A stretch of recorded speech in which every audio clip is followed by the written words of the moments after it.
Inilah kapal induk pertama Indonesia. Kapal induk ringan asal Italia yang kini namanya menjadi perbincangan di ASEAN, bahkan dunia, Giuseppe Garibaldi. Namun, pertanyaannya bukan hanya mengapa Indonesia mengambil kapal ini. Pertanyaan yang jauh lebih penting adalah, apa yang sebenarnya sedang dipersiapkan Indonesia di balik langkah ini? Karena yang justru jarang dibahas media ada di balik dek kapal ini. Dan disinilah banyak orang mulai salah paham. Indonesia tidak tiba-tiba ingin memiliki kapal induk. Ini bukan keputusan emosional, dan jelas bukan proyek pencitraan. Ini adalah hasil dari sebuah realitas yang tidak bisa lagi dihindari. Indonesia adalah negara kepulauan terbesar di dunia. Jalur lautnya merupakan urat nadi perdagangan global. Setiap hari, kapal-kapal asing melintasi wilayah yang menjadi kepentingan strategis nasional Indonesia. Namun, selama puluhan tahun kehadiran Indonesia di laut lebih bersifat reaktif. Menjaga, mengawasi, dan merespons. Hari ini, polanya mulai berubah. Dan di bagian akhir video ini, kita akan melihat apakah perubahan ini justru membuat Indonesia lebih aman atau malah membuka risiko baru yang jauh lebih besar. Giuseppe Garibaldi bukanlah super carrier seperti yang dimiliki Amerika Serikat. Kapal ini tidak dirancang untuk perang global. Justru sebaliknya, kapal ini dirancang untuk mengendalikan kawasan regional. Inilah yang membuatnya sangat relevan bagi Indonesia. Sebagai light aircraft carrier, kapal ini berfungsi sebagai pangkalan udara terapung, pusat kendali armada, sekaligus simbol kehadiran negara di laut lepas. Bukan untuk menyerang, melainkan untuk memastikan tidak ada kekosongan kekuatan di wilayah-wilayah strategis. Karena dalam doktrin militer modern, kehadiran seringkali lebih menentukan daripada tembakan. Banyak yang bertanya, apakah kapal ini akan membawa jet tempur? Secara teknis, jawabannya bisa.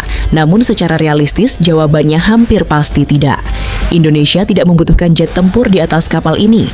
Yang dibutuhkan Indonesia justru sesuatu yang jauh lebih krusial, informasi, deteksi dini, dan kendali. Karena itulah, konfigurasi yang paling masuk akal adalah helikopter anti kapal selam, helikopter angkut, helikopter SAR, serta drone udara maupun laut. Dengan pendekatan ini, kapal induk tersebut berubah menjadi helikopter carrier, sekaligus drone carrier, dan justru disinilah letak kekuatan sesungguhnya. Perang laut modern tidak lagi dimenangkan oleh siapa yang membawa bom paling banyak, melainkan oleh siapa yang lebih dulu melihat, memahami situasi, dan bereaksi. Jika kita berdiri di atas dek kapal ini, yang terlihat mungkin hanya landasan terbang dan beberapa helikopter. Namun kekuatan sejatinya tersembunyi di dalam lambung kapal. Di sanalah terdapat ruang komando, sistem kendali tempur, serta integrasi data dari laut dan udara yang bekerja tanpa henti. Kapal ini mampu menjadi otak dari satu gugus tempur laut, mengordinasikan kapal pengawal, sensor, dan unit udara dalam satu jaringan terpadu. Kapal ini juga mampu bertahan di laut selama berminggu-minggu tanpa harus bersandar. Dalam konteks Indonesia, kemampuan tersebut berarti kehadiran yang berkelanjutan di wilayah-wilayah yang selama ini sulit dijangkau. Dan dalam geopolitik, kehadiran yang terus-menerus adalah bahasa kekuatan yang paling nyata. Sebagai kapal induk, persenjataannya lebih bersifat defensif. Kapal ini dilengkapi sistem anti-misil jarak dekat, meriam pertahanan udara, perangkat peperangan elektronik, serta decoy untuk mengecoh serangan musuh. Ia memang tidak dirancang untuk bertarung sendirian. Kapal ini akan beroperasi dalam sebuah gugus tempur yang dilindungi frigat, kapal perusak, kapal selam, dan kapal logistik. Inilah filosofi angkatan laut modern. Bukan satu kapal yang sangat kuat, melainkan jaringan kekuatan yang saling melindungi dan saling mendukung. Lalu bagaimana dengan pembiayaannya? Banyak yang mengira Indonesia harus menghabiskan miliaran dolar untuk membeli kapal induk ini. Faktanya, tidak demikian. Platform kapal ini dihibahkan sehingga Indonesia tidak membayar harga kapal secara komersial. Anggaran justru difokuskan untuk modernisasi sistem, integrasi dengan kebutuhan TNI AL, pelatihan awak, serta dukungan logistik awal. Artinya Indonesia tidak sekadar membeli sebuah kapal. Indonesia sedang membeli pengalaman, doktrin, dan lompatan kapabilitas yang nilainya jauh lebih besar daripada sekadar besi. Dan yang paling penting, seluruh itu diperoleh dengan biaya yang jauh lebih murah dibandingkan membangun kapal induk dari nol. Reaksi ASEAN dan dunia pun menarik untuk dicermati. Tidak ada kepanikan. Negara-negara ASEAN mengamati langkah ini dengan tenang. Amerika Serikat memilih bersikap netral.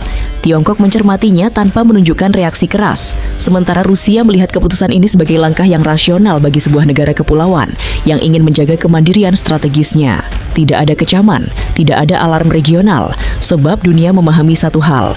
Indonesia tidak sedang membangun kekuatan ofensif berskala global. Indonesia sedang memastikan wilayah lautnya tidak kosong dari kehadiran dan kendali.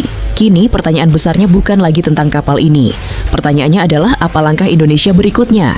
Apakah Indonesia sedang menyiapkan landing helikopter Dock LHD buatan dalam negeri?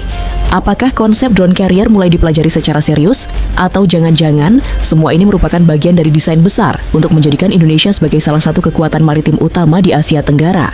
Jawabannya mungkin belum diumumkan secara resmi, namun jika memperhatikan arah kebijakan yang mulai terbentuk, gambaran besarnya perlahan mulai terlihat jelas. Langkah ini menunjukkan satu hal yang sangat penting.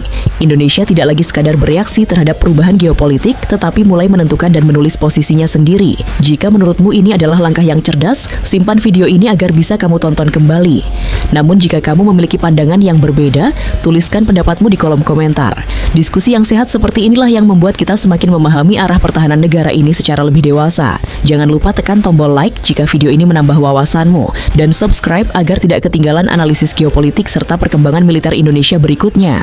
Karena masa depan kekuatan laut Indonesia sedang dibentuk mulai hari ini.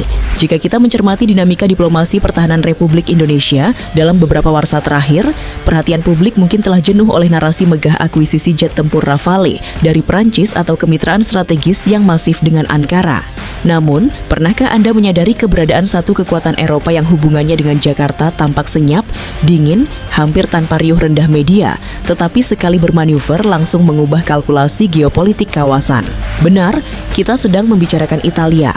Di saat para pengamat masih sibuk berdebat mengenai urgensi kapal selam atau rudal pertahanan pantai, di balik layar Jakarta dan Roma sedang merancang cetak biru baru bagi kekuatan maritim Asia Tenggara. Ini jelas bukan sekadar transaksi komersial di atas kertas bermaterai. Ini adalah transfer doktrin tempur tingkat tinggi. Bayangkan saja, ketika publik domestik masih terjebak dalam perdebatan a priori mengenai apakah Indonesia layak mengoperasikan kapal induk di belahan bumi lain, tepatnya di Pangkalan Komando Marina Militare, para prajurit terbaik TNI Angkatan Laut justru telah melangkah jauh ke masa depan. Mereka tidak sedang melakukan studi banding seremonial. Mereka berada di pos komando menguasai setiap jengkal teknologi dari salah satu kapal induk legendaris Eropa, ITS Giuseppe Garibaldi. Platform mutakhir yang kelak diproyeksikan akan menyandang nama KRI Gajah Mada atau KRI Jenderal Sudirman. Pertanyaannya, masihkah kita menganggap diplomasi pertahanan kita biasa-biasa saja? Mari kita bedah taktik sunyi ini secara jernih. The Big Brother Metaphor. Terdapat sebuah analogi geopolitik yang sangat presisi untuk menggambarkan realitas yang tengah berlangsung di pangkalan militer Taranto saat ini.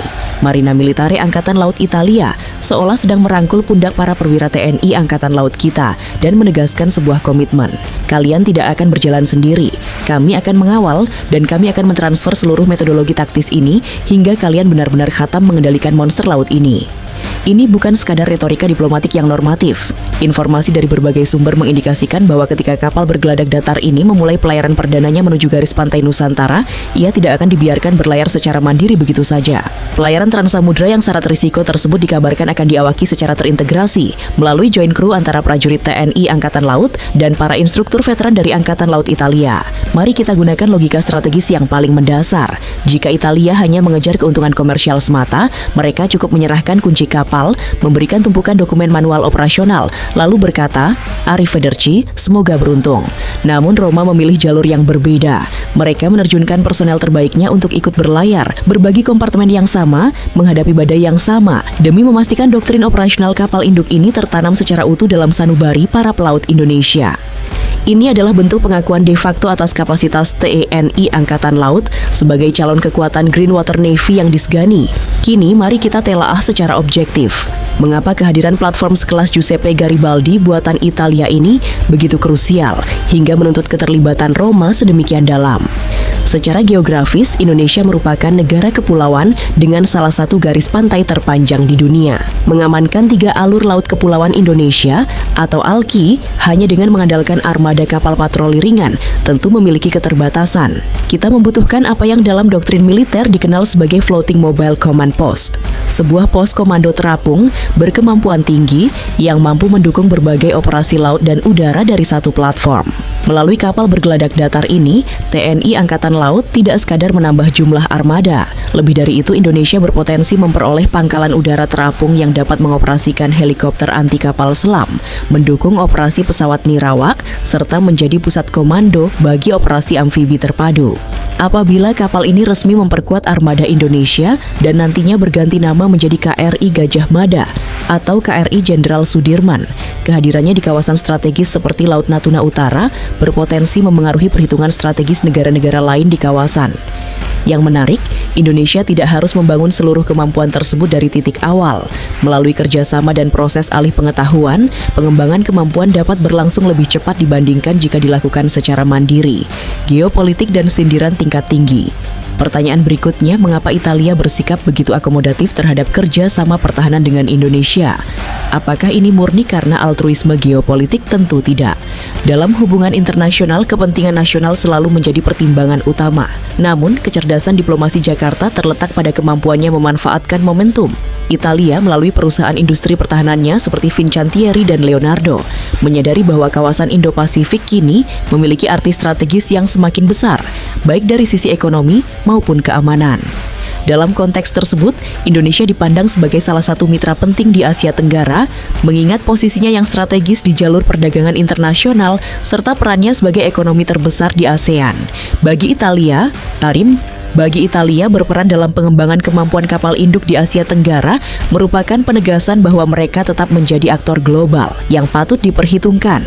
Sementara bagi Indonesia, kerjasama ini berpotensi menjadi langkah strategis.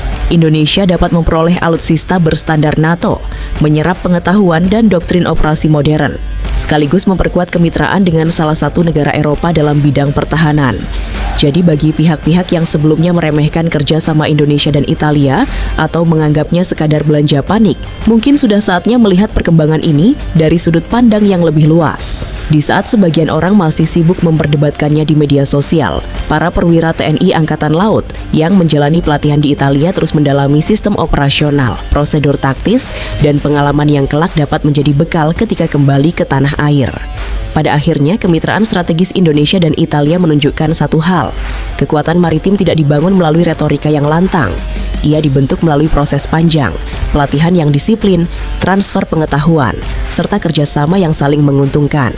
Dan jika suatu hari kapal tersebut resmi memperkuat armada TNI Angkatan Laut dengan nama KRI Gajah Mada atau KRI Jenderal Sudirman, apabila memang ditetapkan demikian, maka momen itu akan menjadi salah satu tonggak penting dalam perjalanan modernisasi pertahanan maritim Indonesia. Saat kapal itu bersandar di dermaga Surabaya dengan sangsaka merah putih berkibar di puncak tiangnya, yang akan dilihat dunia bukan hanya sebuah kapal perang, melainkan simbol dari investasi jangka panjang dalam membangun kemampuan pertahanan nasional. Mungkin disitulah makna sebenarnya dari diplomasi yang senyap, tidak selalu menjadi sorotan, tidak selalu ramai diberitakan. Namun ketika hasilnya mulai terlihat, dampaknya dapat mengubah cara banyak pihak memandang kekuatan maritim Indonesia. Bagaimana menurut Anda? Apakah kerjasama pertahanan Indonesia dan Italia ini merupakan langkah strategis yang akan memperkuat posisi Indonesia di kawasan atau justru masih menyisakan tantangan yang perlu diantisipasi? Sampaikan analisis dan pendapat Anda di kolom komentar.